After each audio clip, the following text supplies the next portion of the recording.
Welcome guys, Mel here from Mel's Motors. Got a project on today, no car work. As you can see behind me, I've got several barrels of oil and they need to be stacked and racked properly. Getting fed up with buying barrel pumps, they just fall apart and they rattle around in the barrels. Nothing but grief with them. I've ordered a load of taps to go on them, but for the taps to work, the barrels have got to be on their side. Plan for today, well, starting plan for tonight, is to make some racking so we can put all those barrels in sideways, and then we just use a tap to open and close and fill the jugs up as we need them.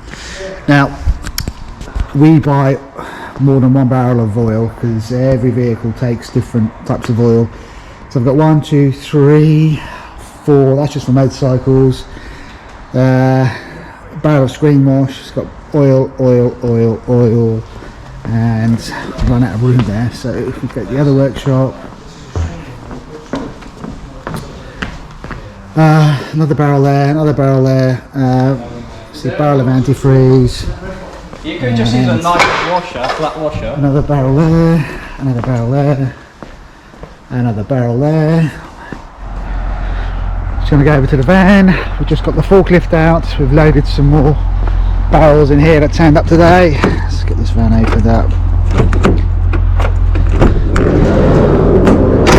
Oh, another barrel there, 4 more barrels there. So that's a lot of barrels. Now, a lot of garages will have one barrel and they stick it in everything. No, when you come to us, we'll have the right barrel of oil for the right car, for the right application. Yeah, we don't mess about with this one barrel rubbish. No, we have a barrel for everything, and when you come to us, trust me, you'll have the right oil in your vehicle. Anyway, so stick around and we'll get on with this build and hopefully you'll enjoy it. Okay, so this is the steel we're going to use, this box section. It's crazy length, I can't remember how long it is, but it's about maybe 10 meters, 9 or 10 meters long. 6 lengths of them, so we should have enough there to do what we want to do. We bought this for another project, but never came to fruition, so it's been sitting there since last year and now it's time to use it. So we're going to get these into next door so we've got a clean floor to work with. Okay, got a barrel on the forklift, a couple of steels are here, just measured it, 7.5 meters long. The reason I've got my forklift out, because the forklift's going to be loading the barrels up. You never lift these to put them into the racking. I've got it to a height where once the tap is on, we can still fill the jug up. The barrels are approximately 600 mil across, 60 centimeters. The Imperial boys, about 2 foot across. I'm going to put, normally my aircon machines sit there, so I'm going to take the aircon machines, put them somewhere else, because I want all the oils in one place. We've got 8 barrels there, not including the paint barrel, that's for painting the floors. So there's 8 barrels, we're going to add 2 more there, so it'll be 10 barrels. So we're going to need 6 meter length, because they're 600 mil each, but then we need to have dividers in between. The steel is 4 centimeters wide, so 4 times 10 plus an end, so it's 11, so it's an extra 44 centimeters or 440 mil extra we need to add to accommodate those bars that go in between to divide each one. I've got 6 lengths, it might just be enough. I'm not going to put full length feet for all of them, so for every pair I'm going to have 1 full length to the floor and then 2 barrels across, then another full length. I will have a divider in between, but to save on steel, there's no way we're going to need so many feet. So for every 2 barrels, there'll be feet to the floor, 1 divider, feet to the floor, 1 divider, feet to the floor, 1 divider, and so on, until we get to the end. This is going to be double stacked, so we'll have the barrels, 10 barrels at the bottom, and then 10 or so barrels at the top. So time to measure up, start cutting some steel. I'm going to weld on the floor, make 1 frame, and then once 1 frame is made, like the front frame, and then the back frame we'll just throw on top of this one, and then we'll use it as a template to do the second one.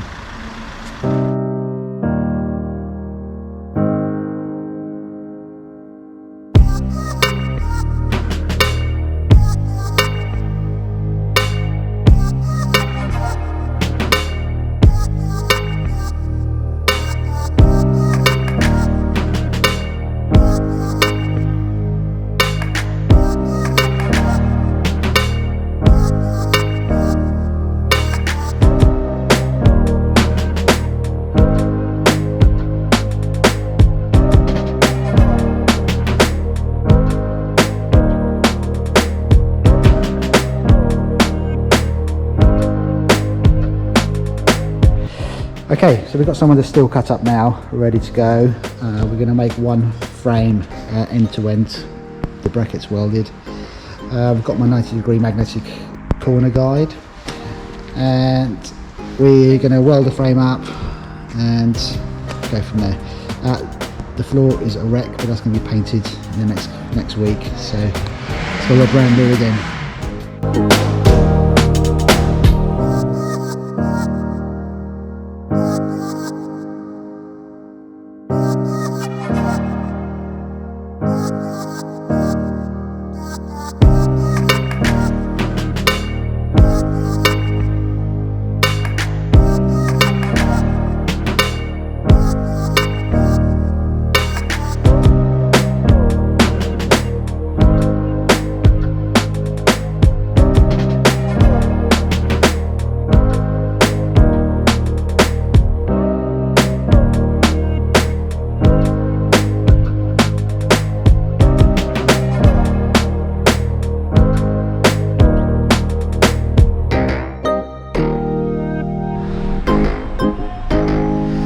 Okay, so we've got one side done. I've clamped it to the wall. The reason I've done that, I don't know if you can see in the video that there's a droop in the middle of that top and middle brace. Such a long span, it's drooping under its own weight.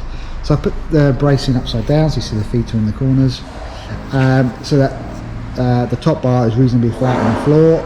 And then I'm going to weld up from the floor to the straight bar, and then what we'll do is we'll measure the gap we want to the top one, tack it, tack the centre, and then drop it on the floor and weld it. Right, I've got two bars in. This was there was a 3 centimetre droop on this top bar, so we held it up after measuring it. So from the floor to the top, it's the same as the other ends. I made a bit of a boo-boo. When I was measuring this, I added all the poles that were going to go into it, and this is my final line. So I'm about 8 centimetres over, because I measured these on top of my calculations, but I measured them to sit on top of here, not on the end. What we'll do is, when we've done all of it, I've only tacked on one side. I was going to grind the tack off, cut the excess off and start again, but it's not going to make much difference. So I'm just going to tack a couple of squares in there on each runner, and then that will just hold the drum in place. Okay, so I've had a night to think about it, and this extra piece that I overcompensated for, I'm going to cut that out. Otherwise, when I make the second frame, that's going to be wrong as well, which means I have to modify a front and a back, which is pretty pointless. You have a look, it's not welded, it's only tacked on the other side, so I'll disc cut that, drag that over to the disc cutter there, and I'll just cut it off, and then at least we'll have the right size frame then. So that's our next plan.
Okay, so all the other bars are now cut.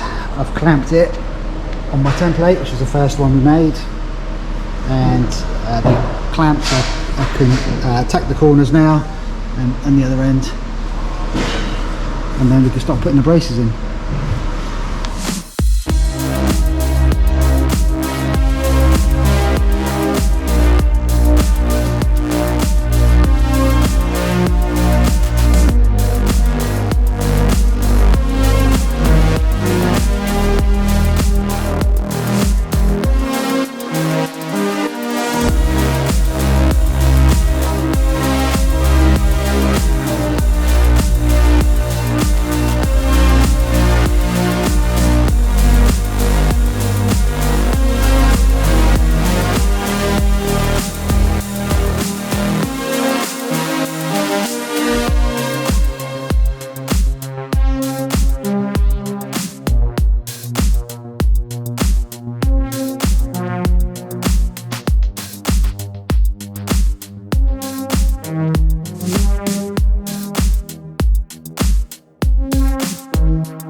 Okay, so I've cut 6 more lengths to go in between every 2 barrels down there.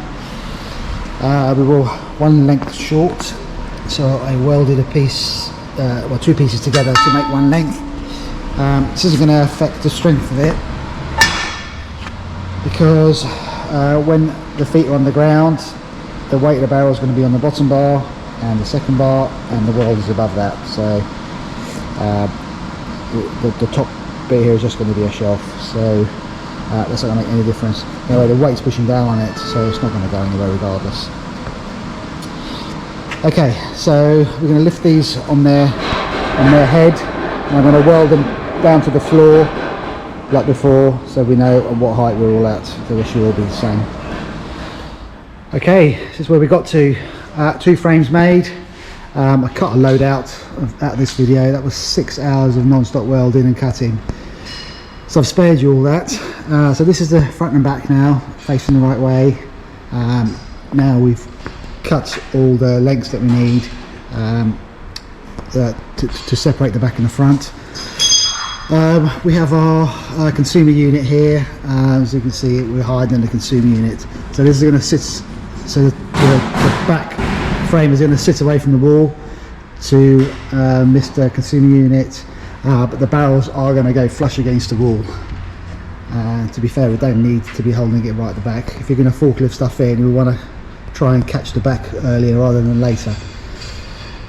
So what we're going to do now is put the braces in and kind of weld it together. I've also put these corner pieces in, top and bottom, put it under the bottom foot. If anything's going to happen to this, it's going to rack one way or the other, and I'm hoping that's going to avoid that. They'll probably end up bending the end feet first before it starts to, if it starts to fall. But if I put 20 barrels in there, each barrel weighing roughly 200 kilos, we've got about 4 tonne of stuff oil on there, plus itself. That wasn't light, so it's a lot of steel and a lot of drums of oil. These are a whole load of our drums, and we've got our load in the back of the van as well that needs to get out. So just before we do that, I'm just going to go and show you these taps that I bought.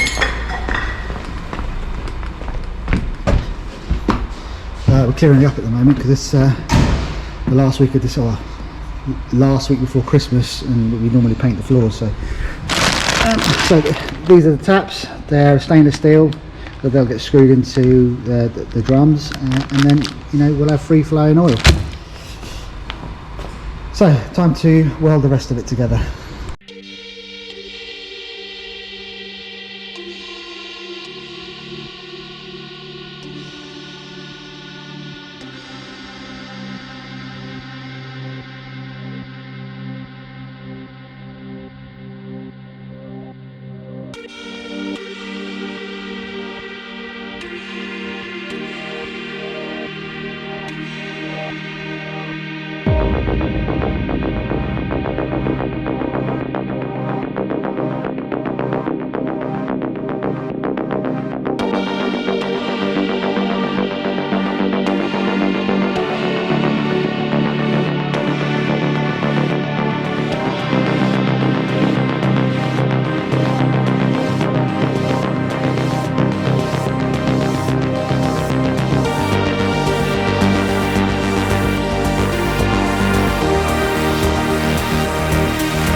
Okay, the structure's all together. So we've put all the centre and the upper braces in. That was another couple of hours of welding again. So we got all of them in. It's square. We use our magnetic square to line it all up. On the corners here, we put the corners in to stop it from racking left and right. We just cut a load up to stick, to stop it from racking back and forth. So they'll go in tomorrow now. It's another evening done. But we're getting closer. Once that's done, a lick of paint, we get time. So Christmas is only a few days away, and we need to get all this stuff off the floor so we can paint the floor. You can see it really needs painting. We didn't manage to do it last year because we ended up building the structure up there. There is a video on that, there's a link below. But we're extending it again, so we've got more steelwork and flooring going in, so that wall is going to come off and go over there. I haven't done another video of that, it's pointless, but this is our oil barrel rack. So hopefully by tomorrow we'll have those extra bits welded in and the barrels in there. We may end up putting the barrels in for now and maybe paint it in the new year, because that's a lot of painting. Well, it was a lot of welding. I think all in all now, how many hours of welding we've done now? Since yesterday, so probably about 8 or 9 hours of welding. It doesn't look like it, but when you're welding each square all the way around, and it's a lot of welding. Okay, the rest of the braces have gone in the corners. Luke is finishing off a few in the middle and lower down there. What's the time now? So it's 9:30, so we were welding for over an hour again today.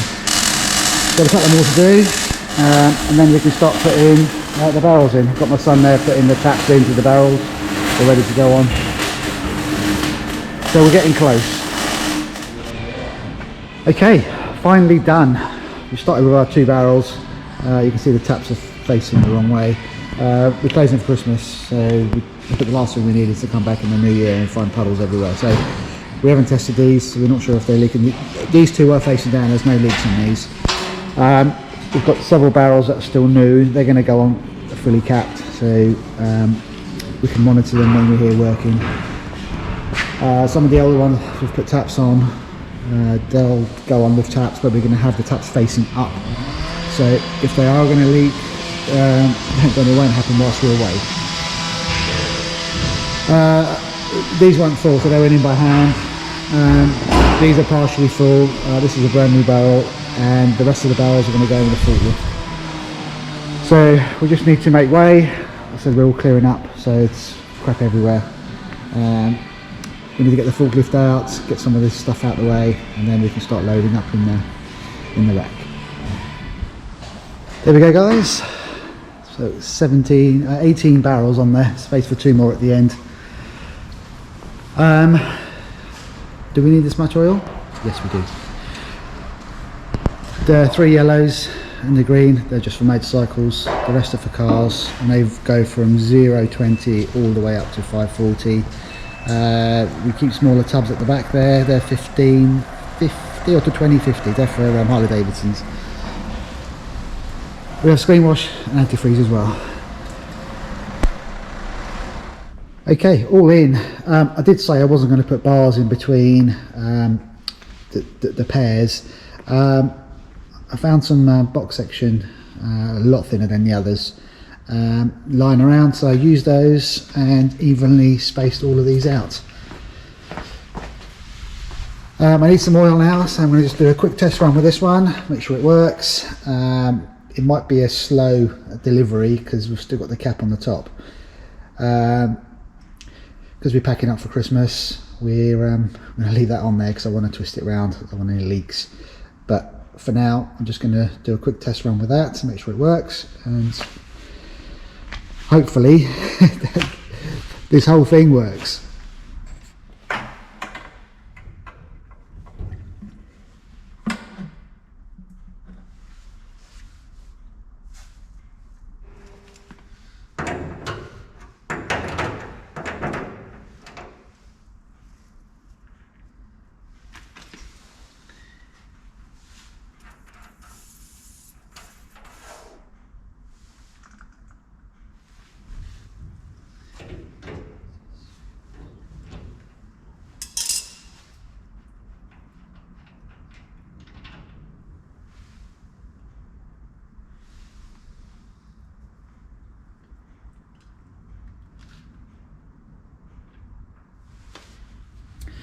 Okay, it worked, but it was a painfully slow fill. I've just taken this tip off the end. There seems to be some sort of plastic grill or something in there,